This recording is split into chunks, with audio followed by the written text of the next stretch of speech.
Welcome to Crafting the Case, where three women dive deep into chilling true crime cases, eerie mysteries, and spooky tales, all while crafting and creating. Join us as we weave together suspense, storytelling, and a touch of creativity in every episode. Find us on your favorite social media platforms and wherever you get your podcasts.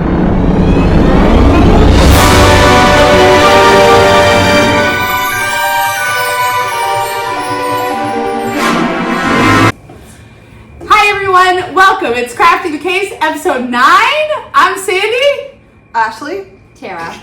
And we have a very special guest in the house today. It's Tara's sweet baby angel daughter, Fallon. She's over here, and she's doing her own crafts. Yeah. She's like a little crafty crimer in the making. Fallon, can you say hi? Hi. There you go, Fallon. That was the cutest hi ever. That was awesome. Okay, we're back this week. Tara is going to be in charge of our craft for today. Of our story for today. What? Oh my god. He's sleeping. I did not come with a full dollar store bag of stuff, so I cannot be in charge. Maybe not stress buy out the dollar store. Yes. We're actually continuing the craft from last week. I'm getting started on mine, and if you really can't see mine, it's it's ridiculous. Okay, this is the end product. Okay, it's very pretty. Yeah. Make sure you check out our Instagram because it's nuts. Like the numbers on here are teeny tiny, and there's a million. When I was buying them, I was like, "Oh, the box is so small; it'll be a quick, easy craft." But it's not. This is gonna be my Christmas gift to one of y'all. Okay? Yeah, it's very detailed. We should each give each other. We should gift one of these to each other. I was a little jealous last week because it looked like you guys were just like so in the zone, and I can't wait to just like kind of zone out and listen in. There's so many things that I want to chat about, but should we do our story first and then chat at the end? Is that okay? Yeah, that's fine. Okay, so Tara, why don't you tell us about what's going on today? I had tried to find Devin's readers to do this because they're so tiny. Anyway, I'm just gonna go for it. Good luck. Just go for it. Thanks. Start in the middle and work your way. That seemed to work for me. Okay, so I'm gonna dive right into it. So we are veering away from the East Coast, but we're still in Canada. I know. I looked for. I have some East Coast stories on the back burner that I've been tempted to do that. It's gonna happen. Yeah. I did find a really like spooky ghosty one that I wanted to do, but then I thought like we just did a really good ghosty one. So anyway, so this is a really good one, and it's going to take us to Victoria, British Columbia. So we're still in Canada. Okay. I've never been to British Columbia. I have never been. Did you say you have been? Yeah. What are you doing there? My aunt lived there, Bernadette. Oh, so she lived in Chilliwack. I remember. So when we were going to Hawaii, we stopped in Chilliwack. Right. It's not even really. I don't think it's that far from there. Or maybe I don't know why else we would have went. Maybe just to go, but it's beautiful there. I'm dying to go, actually. Yes, I would like to go as well. And I lived in Alberta for years, and it's a big regret that I never got over to BC. Yeah. I've been to Europe. I've been all over, all these awesome places. Not as many as I'd like to, but I've literally been as far as Sarnia, Ontario in Canada. Yeah. I haven't been past Sarnia. I read something the other day that it was like, you can fly, it was like a tropical place. Like you could fly to this tropical place from the East Coast for this much, or to British Columbia for this much. Is way more. That's the thing. It's expensive to travel within Canada. So if you're going to go on a trip, you want to go somewhere where mostly where there's sun, and if you're getting away to a different country. Yes, we have very international listeners and viewers, so it's super expensive to travel here in Canada. It's not something. That's the thing. Because I've never been to Newfoundland. I know. Because Newfoundland is like an arm and a leg to go visit. Well, you could just hop on the ferry. Yeah. I know. I kind of want to do that because I have like this fantasy about like sleeper trains and like sleeper ferries, getting into like, have you guys ever watched Murder on the Orient Express? Yeah. Or I have that book, Everybody on this train has killed someone, or I don't know, or what's that one with Daniel Craig where he's the crime solver guy? I know what you mean. Yeah. That is a fantasy of mine. Yeah. So anyway, sorry to derail. We hijacked that. But it's okay. We derailed it. What did I say? Oh, derailed. What did you say? She's like, but we were talking about the trains. Oh yeah, hijacked. Yes, it's one of my dreams to get to British Columbia. Okay. Sorry, BC. Well, I hope we all get there, and Ashley can go again. And I didn't even tell you guys that I was veering off from the East Coast. No, that's okay. You don't know. I love being surprised. Yeah. Okay, well, I'm glad you're surprised. Yeah. So, it's a chilly November evening in downtown Victoria, British Columbia. A barefoot young woman drifts in and out of a 7-Eleven. Wait, they have 7-Elevens there? Yeah, in Alberta too. What? Yeah. It's a West Coast Canadian thing, 7-Eleven. We have Needs. Yeah. It's owned by the same. It's the same. Is it? Okay. I believe so. Same vibe, I think. Yeah, I mean, same vibe. Convenience store. So she's drifting in and out of a 7-Eleven store. She's clutching a prepaid credit card, wrapped her own arms around her. She's trying to hold herself together. She keeps looking over her shoulder, visibly afraid and distraught, looking lost. It seems like she knows she's being watched. 2 hours later, she vanishes. Oh. And you said this is where, Victoria or Vancouver? Victoria. Okay. Sound familiar? No, not at all. It's a big case. Is this? Yeah. Is it the Robert Picton case? Or is that guy? I know he was in British Columbia. I read that book. He's like a pig farmer, isn't he? Yeah, he's the one that fed things to pigs. Yeah. Oh yeah. She doesn't have her headphones on yet. We should probably pause in a minute and do that. Okay. So this is the story of Emma Fillipoff. Oh no, I do know this story. I think I know this story, but I don't know well. Did you guys listen to the nighttime podcast series on it? Maybe. I yes. did, yeah. Okay. I love that guy. Shout out to Jordan on the nighttime podcast. Also a fellow Maritimer, Halifax Haligonian, right? Yeah. So he does a series. I listened to it when he first did it a while ago, and then I was looking for something, and I seen this come up, and I was like, oh my gosh, there's so many things involved with this. So hopefully I do okay, because he literally did a whole series on it. Yeah. So can we give him a shout out and maybe? Yeah, he's a pro. He's I've been on the nighttime legit podcast for a couple episodes. Yes, that's right. I remember you guys were doing a collab. Yeah. Yeah, he's awesome. Such a good storyteller. He actually interviewed people from this case, and that is on his podcast. I think that's my pretty favorite cool. thing about his podcast is that he interviews family members and people that are related to it and stuff. Like he really gets the inside scoop. Yeah. Which I would be scared to do, so kudos to him. I know. Yeah. So I got some info from his podcast. And then there was a Vice article that I got a lot of info from. There's a Fifth Estate episode. Yes, baby! And then Wikipedia. Yeah. Bless. A little chat GPT in there. Bless Wikipedia. Bless. Okay, so Emma Fillipoff was born in 1986. Ooh, that's a good year. Yep. She grew up in Perth, Ontario, in a loving family that included her mother, Shelley, who was a teacher, her father, James, who was an artist, her older brother, Matthew, younger brother, Alexander, whom she was very close with, and her older sister, Erica. Emma was known for being deeply empathetic, gentle, and artistic. Can I ask you a question? Yeah. Where was she in the family structure? Which sibling number? She was middle, so she had older brother, older sister, and then younger brother. Okay. So it was younger brother, her, and then older brother, older sister. Okay. Friends described her as being ethereal, almost fairy-like. She loved nature, writing poetry, spending time with animals. She was sensitive, intuitive, creative. She often kept her emotions tucked away from her friends and family. Mm-hmm. Emma had traveled quite a bit in her 20s. She spent time overseas, but ultimately she fell in love with the west coast of Canada, and she eventually settled in Victoria, British Columbia. Nice. A quiet, picturesque city by the sea. To Emma, Victoria was peaceful, a place to reset. Surrounded by oceans and forests and animals, it felt like home. Lovely. And I do have this question: have either of you visited Victoria? But okay, sorry. We did that already. We get ahead of ourselves. Again, I would love to go there. If somebody wants to sponsor a trip for us to go, that would be amazing. Emma's lifestyle in Victoria was a little unconventional. When she first moved there, she stayed with a friend and the friend's partner for a little while, but then she went off-grid. Sometimes living with friends, going from house to house, sometimes on boats. Sometimes she spent nights in shelters like the YMCA or the Sandy Merriman House. And it was said that even she slept in a tree one night. Cool. She loves being in nature and in forests, and I feel like Victoria kind of has that vibe. I was just going to say, like, people in BC, there's a lot of, like, backpackers and what are those hotels that are not hostels? Like, that's a really common place for that to go on. So it sounds kind of strange to us, but it's actually not strange to there. Right. So I think that's probably why she loved it so much. Yeah.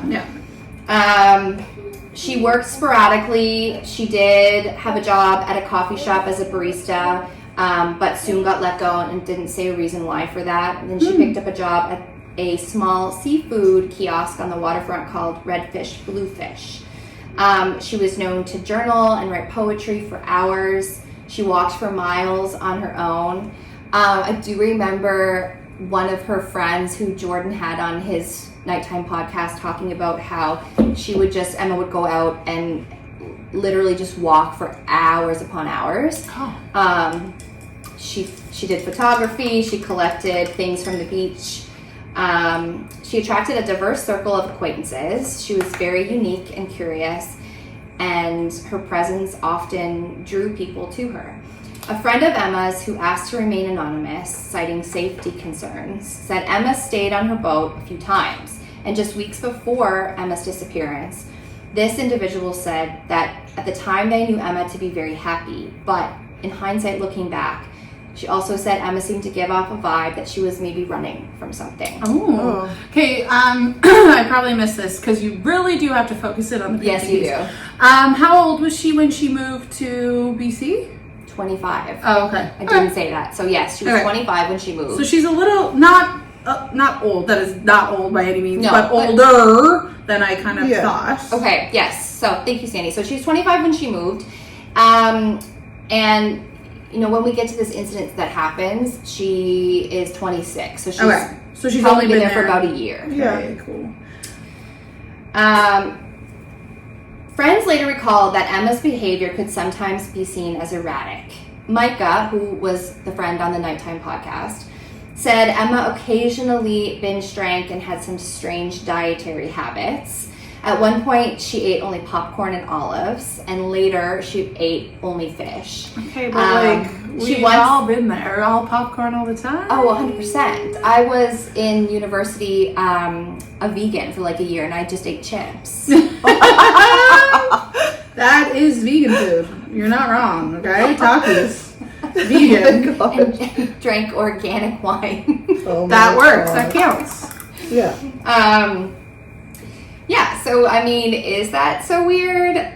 No. I don't know. You're sleeping in a tree, eating olives, and popcorn. I'm not one and fish because you live on a harbor. I don't know. Anyway, there's just a couple little oddities that come up that her friends, I guess, have probably noticed. Yeah, since something has happened. Yeah, like if she changed her behavior and was Mm-hmm. doing this, like at a all of a sudden. Changing baseline behavior. Yeah. We'll talk about that later, you guys. Okay. Can't wait to share. Can't wait to share. I just spit all my painting. Okay. Emma's parents divorced years earlier, so she may have had that as a trauma that she carried around, but Emma was a very private person and she rarely spoke about her family. Staff at the Sandy Merriman house, which she stayed at quite often, later told her mother Shelley that Emma had been acting strangely in the days leading up to her disappearance. One worker even admitted to being afraid of Emma. Oh. So it doesn't say why. I think there was other people that speak out and say that her behavior becomes a little erratic. Okay. She does and says a few things out of character. Yeah, because prior to that she sounded lovely. Lovely. Yeah. Very kind, sweet, like lots of friends. Soft, quiet, just lovely person. So, as I'm sure she really was. Yeah. And I think people, have come out and talked about maybe the things that they've seen that were out of character for her. So, I want to pause for a second. Because one thing I notice when you talk after these stories come out, you wonder if I'll just do a quick pause actually for us here. Okay, back to my question. Do you ever notice though in these situations that people are oh, I actually acted so strange, But it's like, I think I said this in another podcast. If you're looking for red cars, all you see is red cars. Yeah. Like, it's those moments when their weirdness... Hindsight. Yeah, like their weirdness pops out, but they've been weird the whole time. Or like, you know what I mean? So sometimes people's impressions or their memories of the person is often... I don't know. I think investigators and stuff know that, and that's like built into how they like figure stuff out. But to say somebody's acting weird, I wonder, like, how would you guys say I was acting? Like, you know what I mean? I don't know. Yeah. Anyway, that's just like my little comment on that.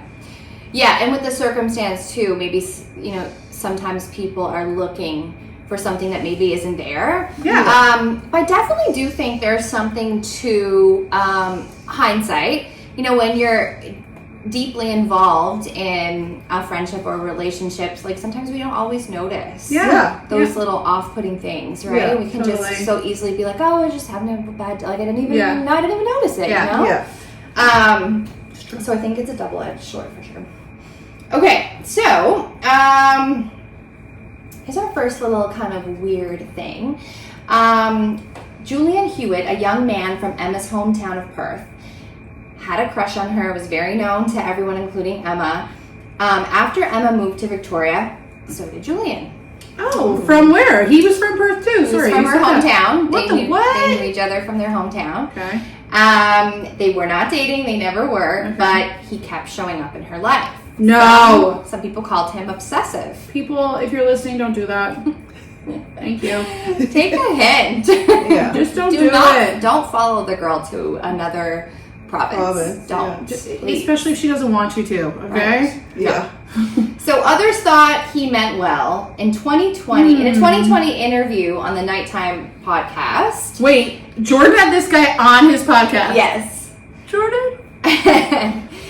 Julian acknowledged that he had feelings for Emma and that his relocation to Victoria was in fact influenced by her being there. However, he emphasized that their relationship was platonic and that he respected her boundaries. Julian expressed frustration over being labeled as obsessive and denied any involvement in Emma's disappearance. Poor Julian. Yes. Unless his life was ruined by this and he didn't do anything. Sorry, a lot Julian. of people said he had something to do with it. It is weird, right? Yeah. It's odd. Yeah, it's odd. It's odd. I mean, I wouldn't move across the country and like relocate for someone who's not showing interest in me, you know? But would you? I mean... Do you guys think that's harmless? Do you think it's a red flag? Like, what? If I'm doing it, it's cool. But like... I'm just kidding. If it's me. I wouldn't take it as like a romantic gesture. I would be, if I didn't want them there, that would be extremely concerning, right? Right. Yeah. And I wonder if he wanted it to be a big romantic gesture because, you know, he had feelings for her. I think that was clear even before her disappearance. Yeah, but I read a little bit into it and they didn't spend a lot of time together. Okay.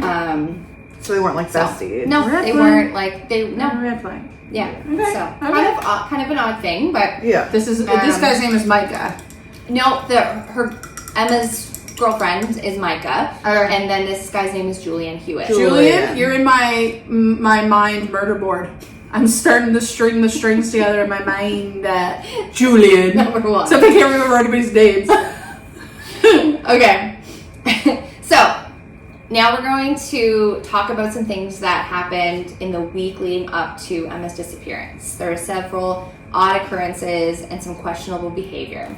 So, Emma disappeared November 28th. What year? 2012. It was a long time ago.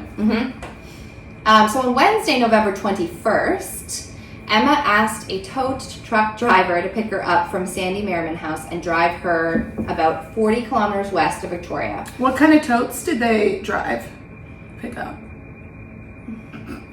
What? Tow truck. I know, but she said tote. I was just picking up on it. I was just trying to embarrass her, okay? And it didn't work. No, then it goes right flipped over it us. back on me, okay? Whatever. Oh my God. Okay? Paint your craft. I was trying to be funny. Baby Crafton, And shut you guys up. are like, what? No, Sadie, Toe dummy. Toe truck, you dumbo. Sorry, Emma. I don't know. Sadie's acting really weird. I'm actually really out of character tonight. She's out of character. She's kind of being really mean to me. You know, I'm being super mean, which is totally not my character. Anyways, moving on. Hope nothing happens to Sandy tonight. Oh, that was funny. Okay, tow truck.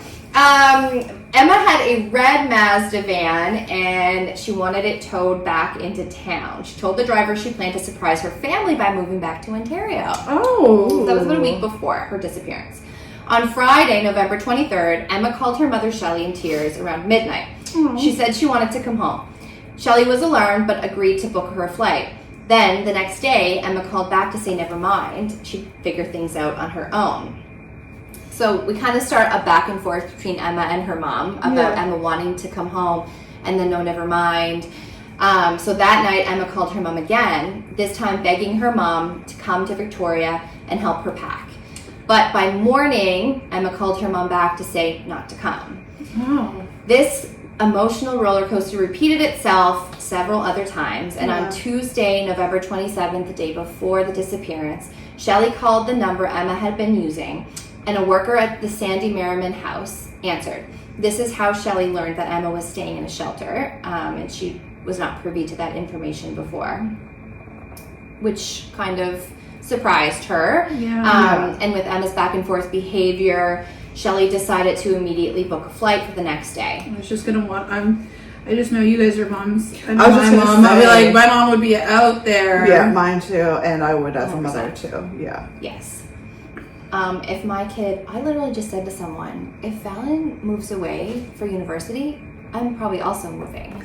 Don't do that, Ben. I know I will. Don't do I that. think I will. So, yeah, she's not going too far. But We of got you, course, pal. oh my gosh, if your kid calls you crying, you know, and obviously her mom knew that she was going through something, like to keep calling back and say, oh, never mind, and then calling back again, like, please come. So I wonder what, and maybe it talks about it a little bit, but like what her what her emotional state was. I know it was like, I'm just wondering, like, to call and say, no, don't pick me up, you must have a really dramatic shift in your emotional state. Do you know what I mean? For your mom to be like, okay, I won't.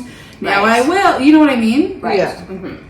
Yeah, but who knows the conversation too? She Yeah. might have been like, oh no, you know, it's really far. It's okay. I'm fine. I'm just homesick. Like, Yeah. it's But she told the tow truck driver before that she was going to go. right. And he was taking her car there. Yes.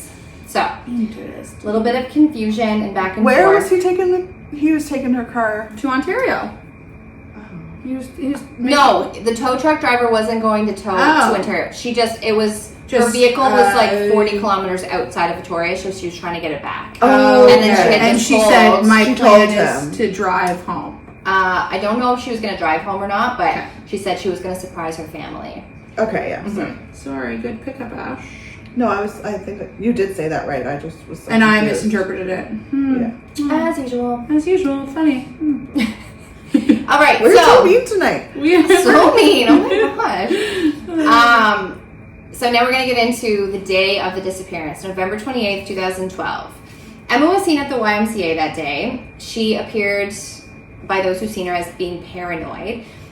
She told staff someone was following her, and then she hid behind a computer terminal at the YMCA shelter. Oh my gosh. And I almost wonder if that's what previously one of the shelter workers said, that Emma had scared her. Yeah. If that was maybe the behavior that she was talking about.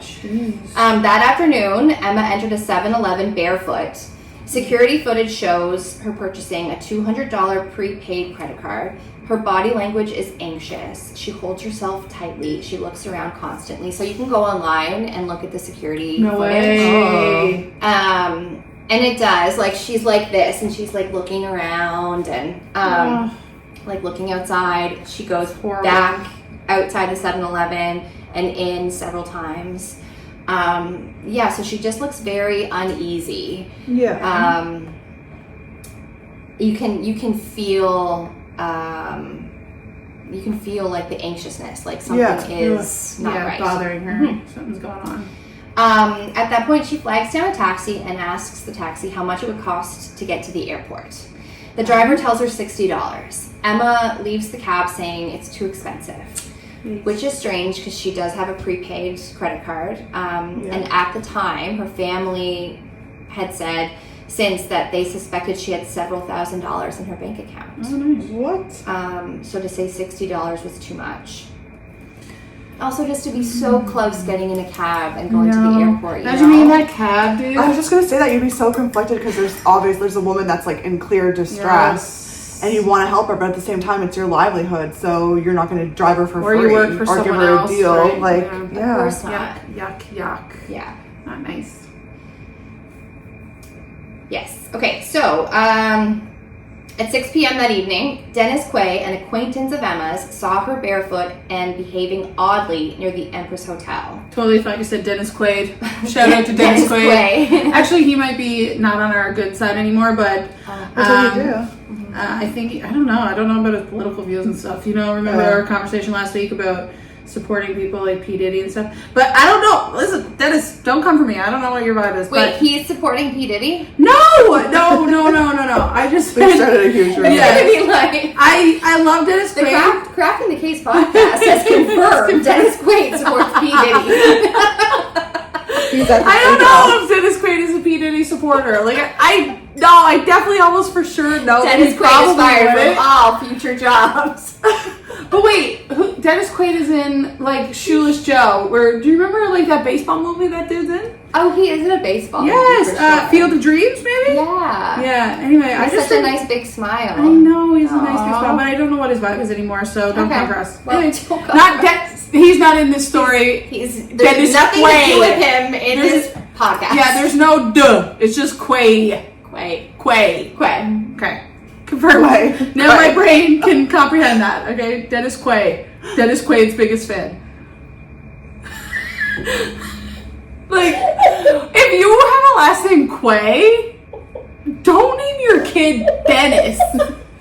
Okay? Like, do it. What? You think that's gonna go over well? And no, like, nobody knows who Dennis Quaid is. I was just in my mind, like, imagine being in elementary school, and now I'm like, They don't know who Dennis Quaid imagine is. 7-year-olds making fun of a dude named Dennis Quaid. They wouldn't know. They have no idea. Anyway, I'm sorry. This is just. I like Dennis Quaid. I'm not saying I don't. Nice cover-up, Sandy. Wait, I just said he was at the freak-offs, and now you like him. He's the number one participant. No, but Dennis Quaid. I don't know if Dennis Quaid was there, but I'm pretty sure Dennis Quaid was not at the freak house. And just so everybody knows, Fallon has her headphones in. Okay, Yeah. Don't call CPS. She's got like don't call CPS. Let's test it. Fallon. We're good. We're good. Okay. Sorry about the Dennis Quaid thing. Okay. Where do we go from here? How do I segue? Back into Just go. Just go. I'll come back with Dennis Quaid later. Okay. All right. So this Dennis man is an acquaintance of Emma's. Saw her barefoot, behaving oddly. Now she's near the Empress Hotel. He called 911. The Victoria police arrive and spoke with Emma for 45 minutes. Oh man, there's outside. That's like the Gabby Petito thing. Remember the cops talked to her? Yes. And the yucky just feeling. should have took her.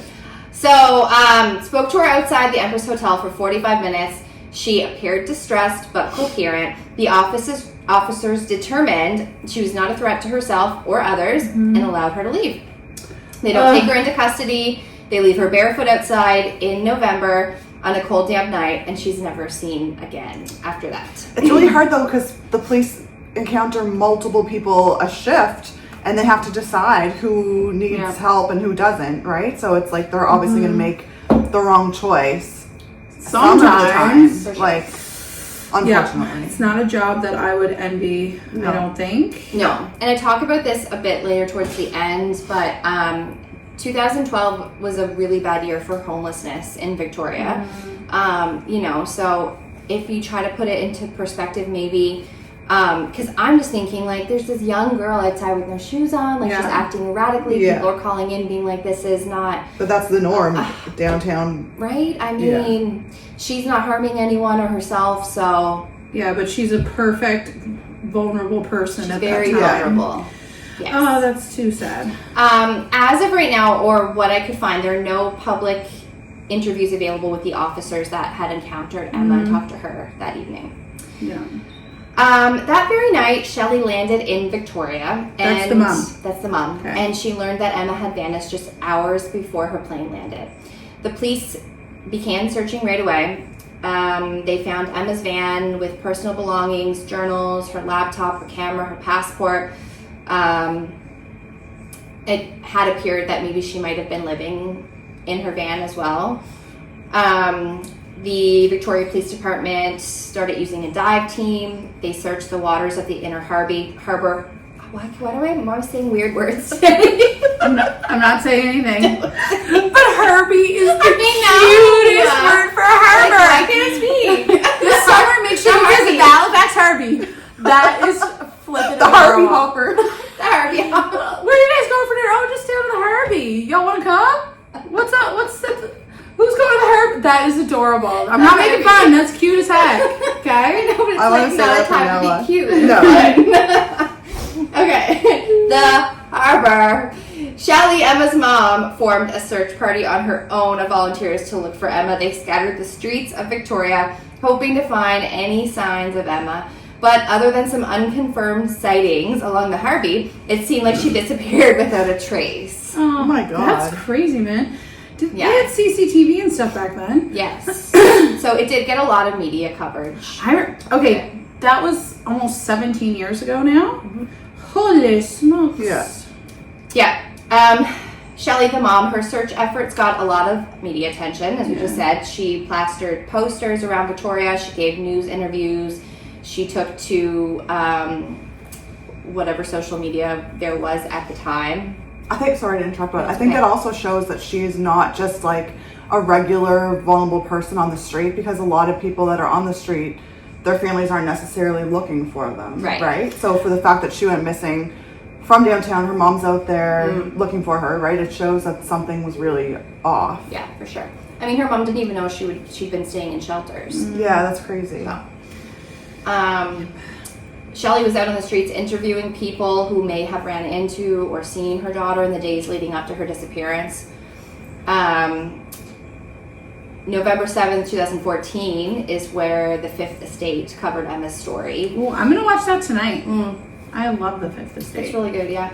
And then Shelley, in later years, also started a Facebook page called Help Find Emma Fillipoff, which became a hub for updates and tips. Shelley still provides monthly updates to this day. Oh my God. Okay, I do have a question. Can I just go back to the timeline for a second? Yes. She leaves the 7-Eleven, talks to the cab driver, a friend sees her, the cops come, they assess her, and then they kind of part ways, and there's nothing after that. Is that correct? That is correct. So around noon, she's at the 7-Eleven. Oh, noon during the day. Whoa. Yeah. That's when she's like in and out of the 7-Eleven. Okay. Then she flags a taxi down. Then at 6 p.m., her friend calls the police. They come immediately almost and talk to her for 45 minutes. So that puts us almost to 7. Okay.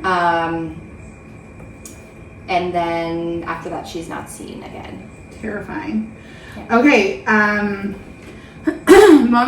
Family sounds supportive. There's lots of people out there that, even though they might not have the family support, hopefully there's people, I know there's lots of really good people out there who still search for missing people. Yeah. But I was wondering, are there any theories, Tara, as to So Has Jordan ever interviewed the mom? yes, the mom was on Jordan's podcast as well. Oh my gosh, George, how are you swinging this? He's I so know. good. He's so good. And it's like his podcast is like nationwide, right? So like it has a So is huge ours. audience Ours is actually international. across Canada. So yeah, His is definitely international as well. he does interview like, a Ours lot is of people. international. Wow. Good try, Jordan. Try to one up us. Try to one up us. Maybe we'll get an interview. Yeah, Maybe Jordan. we'll interview Jordan. Jordan, we'd love to have you on the pod. You can pick the crafts. I Ashley, you know him. Ashley, you can reach out to him. Yeah, Okay. please. Okay. Okay, so this next segment is clues and strange encounters. So, on the morning of December 5th, 2012. Okay, a few weeks later. A week after. Darn. Math. That is hard. Math. The $200 prepaid credit card that Emma purchased at the 7-Eleven was flagged for use. Sick. Okay. Okay, it was flagged for use at a gas station approximately 12 kilometers from downtown Victoria. Okay. So the man who found the card was questioned by police but ultimately let go. So he just found the card and used it. Yes. So this man, it's odd. So this man, they don't say if he's like what kind of vibe he's giving, but I kind of suspect like maybe he's might also be a homeless, like a transient kind of guy. A transient type person, alcoholic, unhoused. Just anyway, so he has some stuff. But he claims that he found the card a week earlier, which would put it around the time of around the time Emma's disappearance. He doesn't know how he got the card, or where he found it. He said he said he's an alcoholic and he's drinking, so he doesn't remember where he found the card or how he even got it.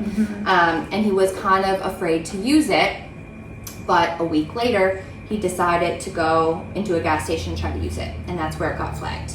And he talked to the police. This same man later contacted Shelley, the mom of Emma, several times. Each time he contacted her getting like weirder and weirder. He did it. He knew that her daughter was missing, and that's why the card got flagged. So he had told Shelley that he's an alcoholic and told her that he didn't know where he found the card, and was asking about her daughter being missing and things like that. So just odd that he went out and contacted her. But the police let him go. So I don't see him as a suspect or person of interest at all in any other areas. Cool. Just kind of a weird thing. And I almost thought, like, did someone just see like this drunk on the street and give him the card, you know, and try and like, cover something up, like, you know? I just found this card, I just bought this for you. What about her own personal like bank accounts? Were they ever? As far as I know, untouched. Okay. Yeah. Interesting. It doesn't say anything about them being used. Okay, so now fast forward to about 18 months after Emma's disappearance. On May 27th, 2014, a man dubbed Green Shirt Guy, GSG, entered a clothing store in Vancouver's Gastown district holding a crumpled missing person poster of Emma. He tore down the poster and told the store owner Stop. He told her. Store owners. Who? Oh, the store owner. Joel and Lori Sellen that Emma was not missing, and he referred to her as his girlfriend, claiming she had run away because she hated her parents. Which is not true, because she was literally calling her mom nonstop. Crying to come. And she's like 26. Like, she can run away. Like, it's not like she was a teenager. She was didn't like her mother. Yeah. So she wouldn't run away to where she was already away from, right? Yes. Yeah, she did go quite a ways from home already. Yeah. So, I don't know. Okay, this like guy, Green Shirt Guy. Okay. She's just trying to. He's looking for some secondary gains. We call it attention. Something. So he's captured on the store security cameras, and he was described as approximately 6 feet tall, dark hair, tattoos on both arms, a noticeable limp, his left knee and foot turned inward. Despite surveillance footage and public appeals, he's never been identified. Even with all that, with that very unique gait. Hence just being GSG. Okay. Well. So you can go online and find, we'll post it, but you can find photos of him from the surveillance. But yeah, we'll share it on the Facebook page. yeah, you can't see his face very well. And I think by the time these store owners called the cops, he's gone. So and he just randomly went in a gas station and said all that? It was a clothing boutique, yeah. Clothing boutique. He pulled off the missing poster from the front and crumpled it up and went in and started saying like, he didn't. But that could also be just she's a not crazy missing. person, Yes. right? Yeah. Because, yeah. Exactly. So in November 2023, What? yeah, Victoria Police released a composite sketch of this man referred to as Green Shirt Guy. Oh no. The police Created- are going all in on GSG. I know, yeah, created by forensic artists in hope of generating some new leads. This initiative was part of a broader effort to reinvigorate the investigation into Emma's disappearance. So now you can go on and see What they think he looks like. his face looks like. That's great. Check it out That's if great. you know someone that looks like that. If you know a guy Call the like cops on them. with an Wears green shirts. wears green shirts, has an intern right foot, an outturn left foot, and Okay. about 2 bum knees. If Sandy, you were on one. well, like if You're mad about your picture, aren't you? And you're no, on one. You picked that one. I know. I didn't realize it was gonna be so Why you gotta go and make this so complicated? Ira was in town this week. She was. Anyway, Michaels is not going to support us anymore after we're talking shit about Yeah, how sorry. hard I am not. this product is. This is Love really you, fun. Michaels. This is really fun and relaxing. Is it fun and relaxing, Sandy? I'm breaking the fourth wall a lot tonight, y'all. I'm doing a gym from the office every now and then. I just staring at the camera. Oh my god. Okay. So yeah, if you know a description that fits that guy, reach out. Call the cops on them. Call the Call. cops. Don't call 911 in your local area. Call Find the out where non-emergency to. Don't call the Nova Scotia non-emergency line. Oh, yeah. Or if you're one listener in Iraq, don't call the non-emergency line there. Reach out to us. We'll connect you. Please. And if It's they've the escaped Victoria. to Iraq, we've got a bigger issue at hand. Like I had that guy get through the metal detectors. Okay, his knees are fake as heck. We don't. If he walks like that, He probably still needs a Victoria fake 'cause knee. he can't. maybe, He probably doesn't have a fake knee. That's why he walks like that. maybe he's in a lot of pain. Reach out, we'll help you, dude. No, we want to help you. I want to help you Let get us know. justice. Did you commit a crime? You did the time. You have to do the time. I did not think I was going to be laughing this much for this. No. It's a serious situation. It is. It's very serious. I don't mean to make light of It's it. just on one. We're not Okay. making. We're I'm not making making light of it, The but guy. if you know Dennis Quaid or this guy, Maybe they're the Please. same person. oh wait. What if Dennis Quaid had like this weird accent where his feet went different directions? Then he'd be Dennis Wade. Dennis. No, Okay, look at you. okay. Okay, moving on. All right, so I have a couple excerpts from her journals. Yeah, you can find some more online, but there's just a couple that I've seen in articles and stuff. She wrote, the only way to find peace is to disappear completely. And another entry reads, I'm torn between returning home and hiding forever. Oh yeah, that doesn't look good. Yeah. And friends after her disappearance shared emails and things. She liked to write like really long, extensive emails. And closer to the disappearance, friends have been saying that they've kind of become like just jumbled up words not making sense and like really dark.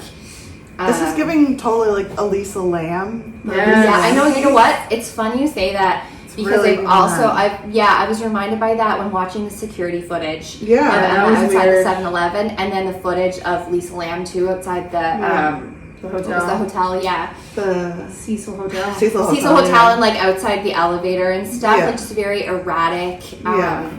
behavior and movements and stuff that just don't seem. I Yeah. don't know. Yeah. So there is a piece to this that we'll talk about, that takes into account her, like mental health, Yeah.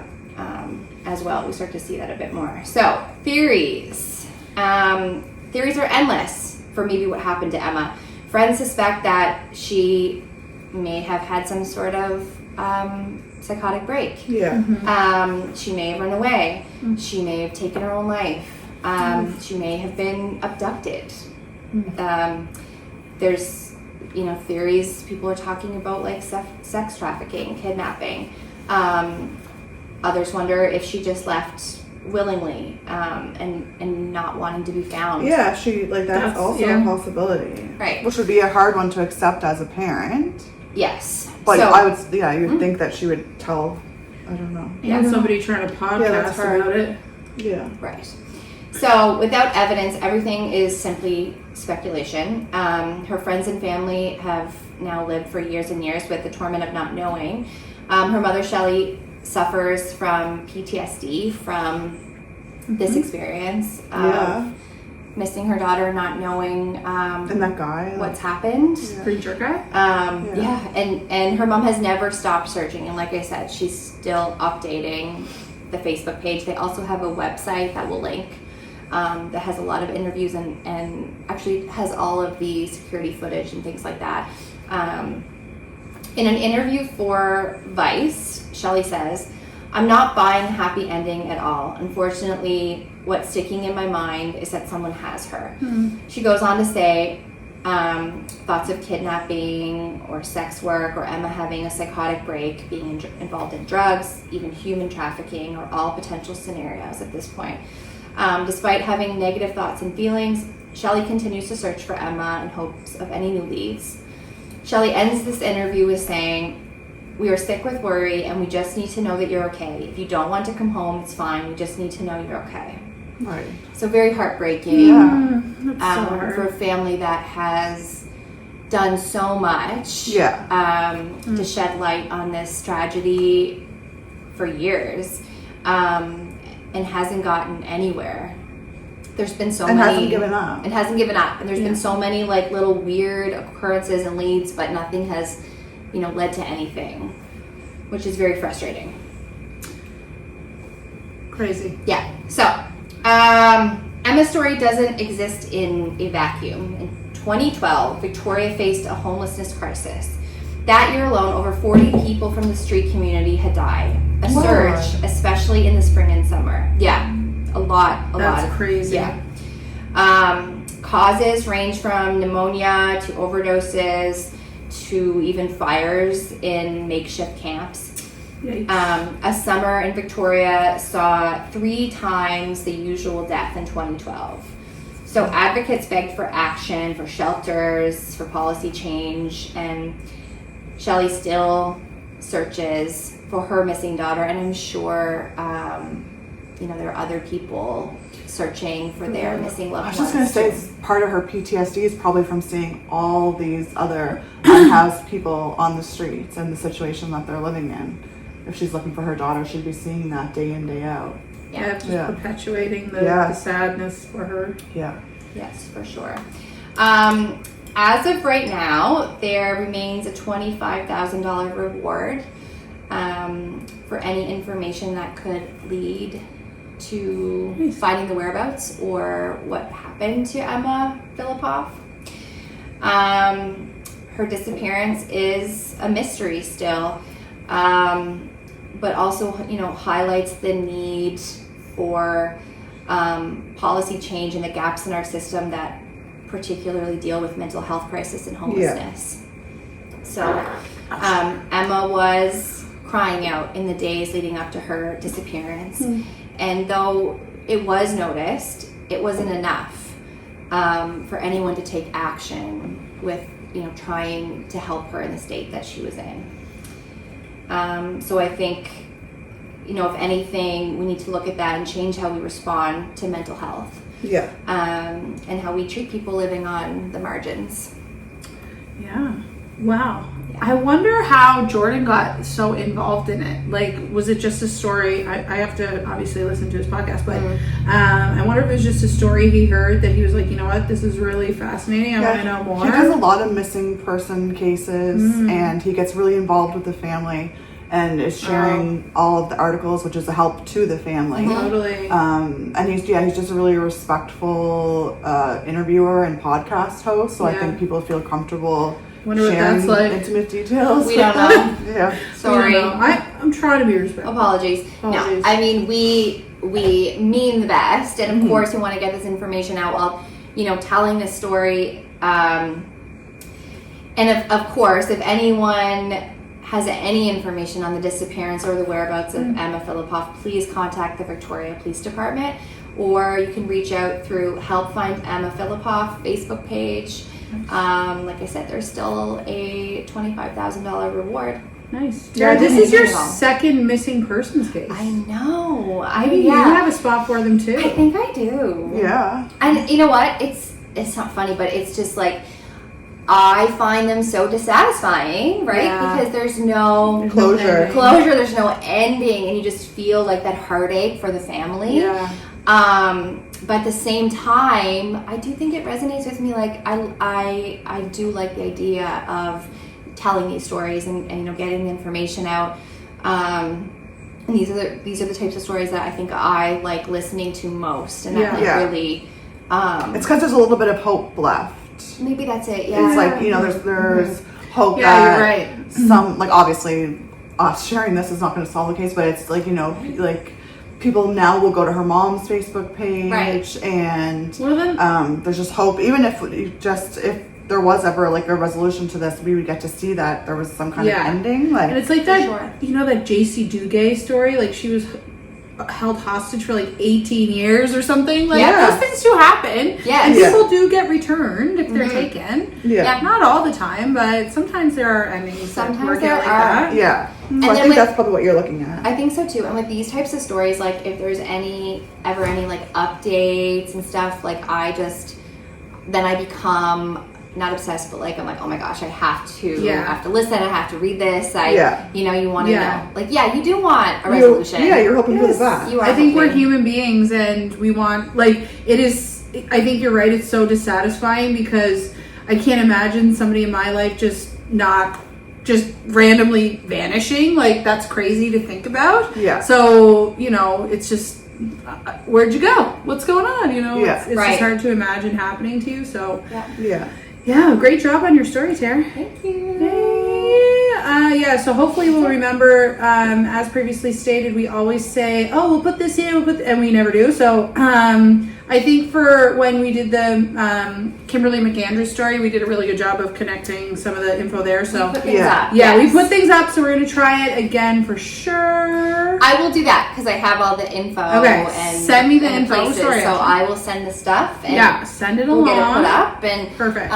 Take a look on our Facebook page too. We'll put everything up there. Who knows? Maybe you recognize Green Shirt Guy. Yeah. And then Green Shirt Guy, if you're out there, we can turn yourself in, man. Especially if the cops are spending time doing what do they call it? A sketch of what he would look like, what he's suspected to look like. Did I ever tell you guys about when I went to St. Thomas University, shout out, so long ago, but I was studying criminology because I love this stuff. Ended up not going in that direction, but one of my classes we had an RCMP sketcher dude come in. Cool. It was one of the coolest experiences I ever had in learning, because he showed us all of these things, like all of his past work, and then he brought in like a head, and like he showed how he like does the modeling and all this stuff. It was awesome. So it was super cool, and learned a lot. I'm just gonna pause it really. Okay, and we're back. All right, let's get right into it. After show time. Welcome to the after show. This is our special guest. Sweet. What's your name? Nice to meet you. Oh, I thought I heard a little. So, Fallon, this is the part of the show where we tell our listeners what we did this weekend. Do you want to tell everybody what you did? What did you do? I went to a birthday party. Birthday party. What? You did? Where was it? Did you have cake? No. Did you bring me any? No. What? No. What? Where was the birthday party? No. Swimming pool. Oh. The swimming pool. So fun. That sounds so fun. I'm so jealous. It was fun, eh? Yeah. Yeah. Okay. Can you say bye to everybody? Bye.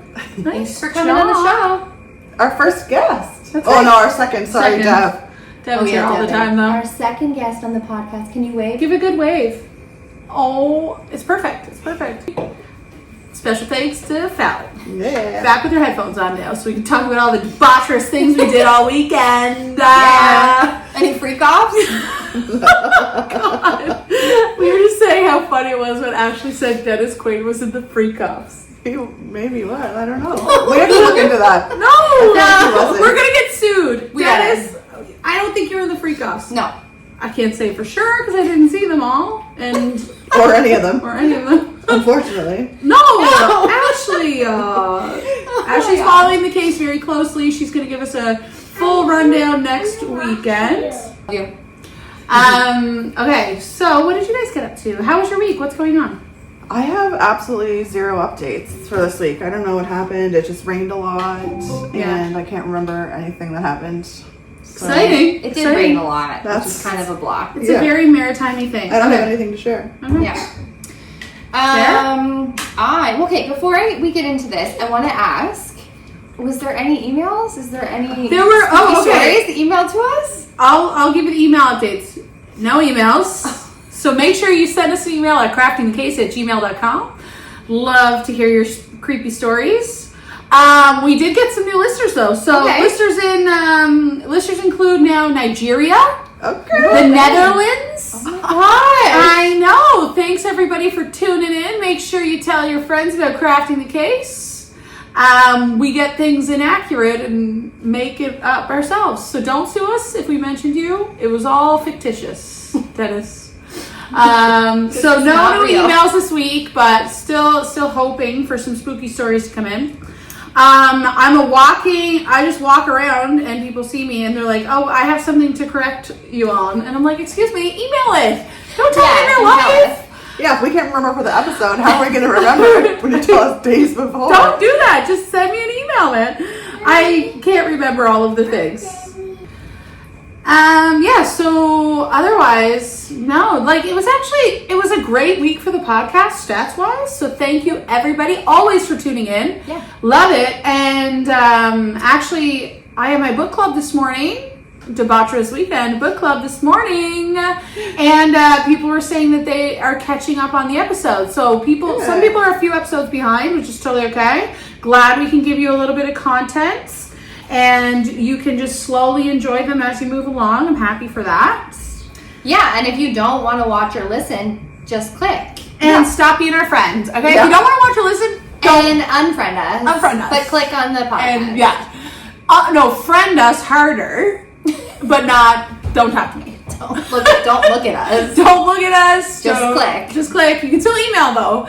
craftingthecase@gmail.com. And please send in your spooky Yes, ghost stories or please like do. any type of crime you might have been Yes. witness to. Send us that. I know love there's crime. people out there watching That that I've committed a crime. have done something or have had something weird happen to Do them. you guys want to hear something cool I did this week? Yeah. So, as part of, I was just about to tell these ladies that I am now level 2 Vitra trained. You guys don't know what that means. Oh, Val's back. Part of my job, they gave me this amazing training called Violence Threat Risk Assessments, and it was like 2 days of getting trained by Kevin Cameron is this guy's name. It's through the Center for Trauma Informed Practices. Amazing training. And what is it? Explain it. Violence Threat Risk Assessment. So it's intense. We had to do it at the beginning of the year. Watch videos. Everybody here had to watch the videos. So the guy that did it is the guy that gave us the training in real life. Ooh. So we did 2 days back in February with Kev in person. Amazing training. And so now it's level 2. Basically for, specific groups or, businesses, these types of things. They, part of their job is to assess risk for future violence. So, okay. So in the schools we do it now. We're level 2 Vitra trained. Anyway, this guy was so cool, you guys. He was talking about how he trains the Secret Service. He trains the LAPD and Watts. And What was he doing in Nova Scotia? He is actually from Pictou County. Stop it. wow. Yes, and I now didn't know lives that. in Lethbridge, I think, Alberta. I don't know. I think that's where it was. Anyway, he's awesome. He's such a cool presenter. It's heavy stuff, but it's very cool. We loved everybody that I was doing it with. Really enjoyed it. Cool. So that was cool. Otherwise, book club and yes. So that was my weekend. and my week. Did some cool training. Awesome. Yeah, what about you, Tara? I had lots of clothes to put away, which is my least favorite chore. Yeah. I hate that chore. Yeah, I did that And that's today. why this happens to me every single time. Like, I don't mind doing laundry and switching over the loads and like bringing the clothes upstairs, but they never get put away. Yeah. I hate it. I could fold a basket of clothes like 3 times before I put it away. Yeah. At least I you just take like it. to pick out of it.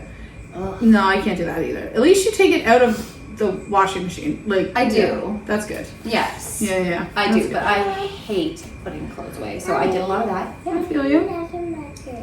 And So I did that, and we did some renos at my house. My parents were out helping me do that. nice. And I also, my friend from work made me start the gym. Oh, I was like, well, Tara, you came to spin class with me last week. I didn't even ask you. I like classes. I'll go to Yes. classes. I love that. I love like going outside and working out and exercising and running. But I Yeah. hate the gym. Yeah, just like the stationary things. I guess so. I think I hate the vibe and the atmosphere more. I feel like it's probably not. Like if you're a gym goer, you're probably not like this. This is just me. But like You just I feels feel like like it. it's like judgy or like you know what I Yeah. mean? Like I don't know Well, what to did do you in just there. see that on TikTok? That girl she was like, if you're fat over 200 Oh, yes, pounds, I saw probably that. should not be in a In Pilates, class. I She hate lost people. her job and her Yes. Pilates, like the gym membership. Good. Yeah. Yeah, I don't know. I'm sure no one is looking at me or judging me or whatever. We're all just like worried about our own selves, right? Yeah. But it's the gym sometimes. It's just, you know what? It's intimidating. overwhelming, yeah. Yeah, It is it is intimidating. overwhelming. It can just take some time sometimes to get used to it and just know, like, are you looking at everybody else when you're there? I mean, Man, I thought you were going to say no. I really expected you to say no. but sometimes I'm like looking at them to be like, oh, what's that? That's cool. Like In what's that person admiration, doing? not in judge- No, okay. not judging. I'm like looking to be like, what do you do here? Yes. And trying to, That's look fair. at other people and what they're doing, and try and figure out what I should be doing. But my friend is really into the gym, and so good. she's been like teaching me stuff. Well, that's Yeah, I just awesome. feel like, especially with running, I've plateaued a bit, and Yeah. maybe just need to do like Switch it up. other stuff. Yeah, I'd be scared to go alone, and also I would have no idea what to do. So it would You be guys helpful to have somebody. You Yes, guys, that's we my should do problem. a Crafting the Case gym membership because I got a gym in my basement. Oh my gosh, yes. Just come over an hour before. We'll work out. Oh my gosh. I got a full gym down there, man. What? Yeah, you haven't seen my gym? No. Oh, I have like two different kinds of bikes. I have a rower, I have a squat rack. I have like a billion dumbbells. I have wall balls, medicine balls. Is that where Devin goes? Like, is that where That's he where I works think out? I think he's down there doing it right now. Yeah. Okay. Yeah, we'll check it out after.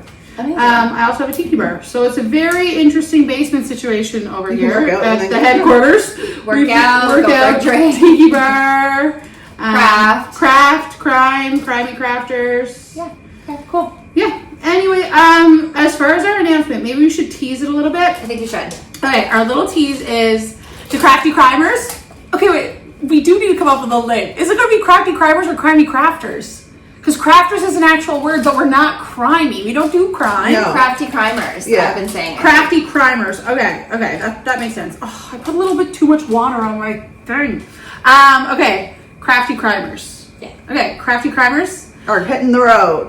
Buckle up, because we're going on location. Where? We're not telling you. But I always want to say we've been invited, but really we invited ourselves to this. But we have And been they invited. accepted. They accepted our invitation of They- us coming to them. They allowed us. Yeah.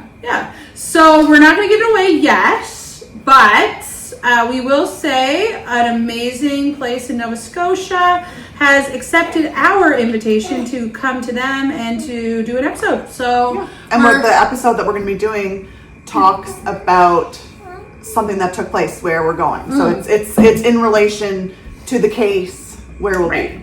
If that makes sense. yes, we're just not going to Tim's down here in Yeah. Springfield. We're going to a place where there was crime. Maybe crime, maybe a little bit of crafts. Who knows? Maybe both. We'll have to figure out something that we can take on the road. Yeah. Yeah. Fallon What do you won't be think, coming. She's not coming on the road. Fallon, would you tell everybody to say goodbye and see you next week? Could you do that for us? Say bye. See you next week. Bye. See you next week. Bye, everybody. Thanks for tuning in. That was episode 9 of Crafting the Case. Reach out craftingthecase@gmail.com for sponsorship options. Michael's. Michael. Look, we're your perfect candidates. Okay, and Coca-Cola. Yes. All right, guys. Have a great week. Bye. Bye.